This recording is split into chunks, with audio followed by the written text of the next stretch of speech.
ये कहानी सामने आई है हरियाणा के सोनीपत में मुरथल इलाके से। कहानी की शुरुआत होती है 2023 में 13 मई को। शनिवार के दिन मुरथल थाना क्षेत्र के एक गांव में रहने वाली एक 20 साल की लड़की की मौत हो जाती है। इस लड़की के पिता की पहले ही मौत हो चुकी थी। वो अपनी माँ और भाई के साथ रहती थी और मजदूरी किया करती थी। लड़की की मौत के बाद पुलिस को बताया गया कि वो शुक्रवार यानी 12 मई को भिंडी तोड़ने के लिए खेत में गई थी। घर आने के बाद वो खाना खाकर सो गई थी, लेकिन शनिवार की सुबह वो उठी ही नहीं। घर वालों ने बताया कि जिस खेत में वो सब्जी तोड़ने गई थी, वहां कीटनाशक का छिड़काव किया गया था और परिवार का मानना था कि शायद उसी नशीले पदार्थ के असर से लड़की की जान चली गई। यहाँ तक तो लड़की के घर वालों की बात पर भरोसा किया जा सकता था, लेकिन पुलिस को एक और बात पता चली थी जिसकी वजह से पुलिस की जांच का दायरा बढ़ चुका था। अब लड़की की मां भी पुलिस के शक के घेरे में आ चुकी थी। दरअसल किसी ने पुलिस को सूचना दी थी कि लड़की की हत्या करके उसकी डेड बॉडी को दफना दिया गया है। हत्या या कीटनाशक से मौत की गुत्थी को सुलझाने में लगी पुलिस ने आखिरकार लड़की के शव को कब्र से निकालने का फैसला कर लिया। बॉडी को निकालकर उसका पोस्टमार्टम कराया गया, जिसमें पता चला कि लड़की की वाकई हत्या की गई थी।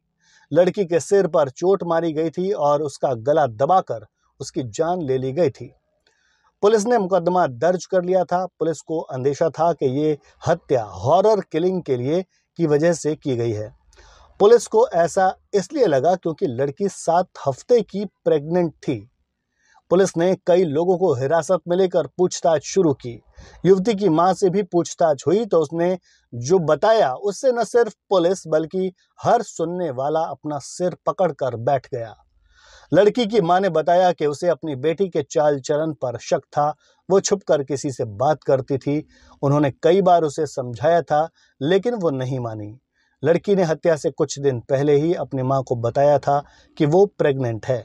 ये सुनकर उसकी मां ने फैसला कर लिया कि अब वो अपनी बेटी को जिंदा नहीं रहने देगी। परिवार ने इस बारे में घर की बड़ी बेटी के पति यानी दामाद को भी बता दिया था।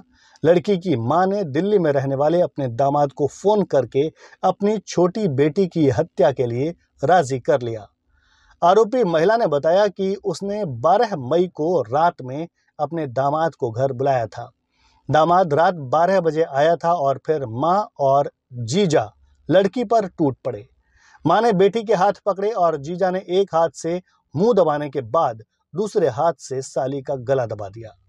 वारदात को अंजाम देने के बाद लड़की का जीजा वापस दिल्ली चला गया। अगले दिन यानी 13 मई को महिला ने अपनी बेटी की मौत की कहानी इस तरह से बताई कि वो रात को सोई थी और सुबह उठी ही नहीं। हालांकि पुलिस ने इस पूरे मामले की जांच के बाद लड़की की मां और उसके जीजा को गिरफ्तार कर लिया।